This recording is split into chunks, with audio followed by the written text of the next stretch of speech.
Le Petit Prince habite une petite planète où il n'y a que des volcans et une rose.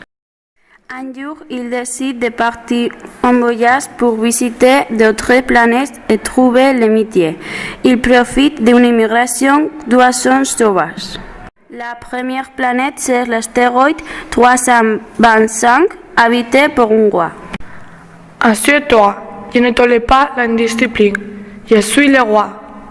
Sur quoi régnez-vous? Surtout sur ma planète, sur les étoiles, sur les autres planètes.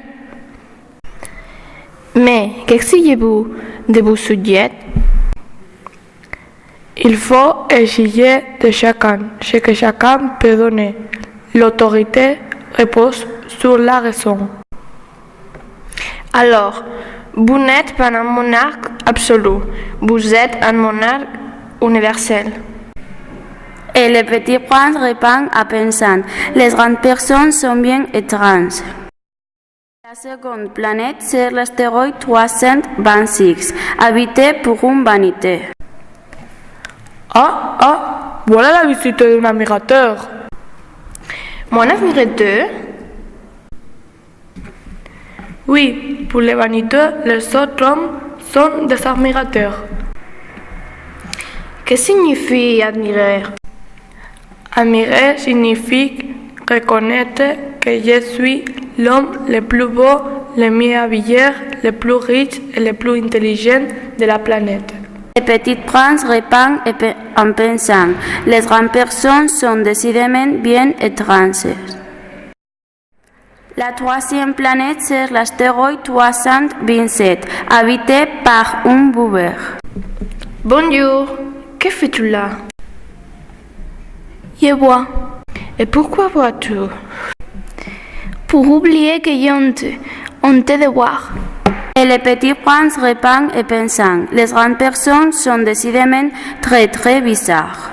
La quatrième planète, c'est l'astéroïde 328, habité par un homme de fer.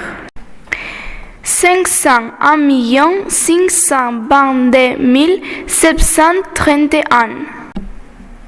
500 millions de quoi? D'étoiles que je possède pour être riche. Et à quoi cela te sert-il d'être riche? À acheter d'autres étoiles.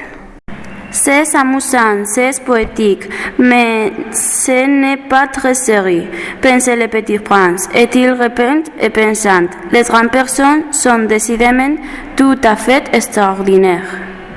La cinquième planète, c'est l'astéroïde 329, habité par un allumeur de réverbère. Bonjour, pourquoi viens-tu d'éteindre ton réverbère? C'est la consigne. Pourquoi viens-tu de les rallumer? C'est la consigne. Je ne comprends pas. Il n'y a rien à comprendre. La consigne, c'est la consigne. Mais ma planète est si petite qu'elle fait un tour par minute. Je n'ai plus une seconde de temps. Et le Petit Prince aimait beaucoup ce allumé qui est élément fidèle à la consigne. La sixième planète, c'est l'astéroïde 330, habité par un vieux géographe. Tiens, voilà un explorateur. Je suis votre géographe. Bonjour, qu'est-ce qu'un géographe? C'est un savant qui connaît le monde, mais je ne voyais pas. Ce sont les explorateurs qui me donnaient l'information. Le géographe est trop important pour voyager. Non, je ne suis pas un explorateur, j'ai visité des planètes. Alors, je te conseille de visiter la planète Terre, qui a une bonne réputation. La septième planète, c'est donc la Terre. La Terre n'est pas une planète quelconque. On y compte 7 millions de géographes, 900 000 hommes de fer, 7 millions et demi de buveurs, 311 millions de vanitaires. C'est-à-dire environ des milliards de grandes personnes. Mais cela, c'est une autre histoire.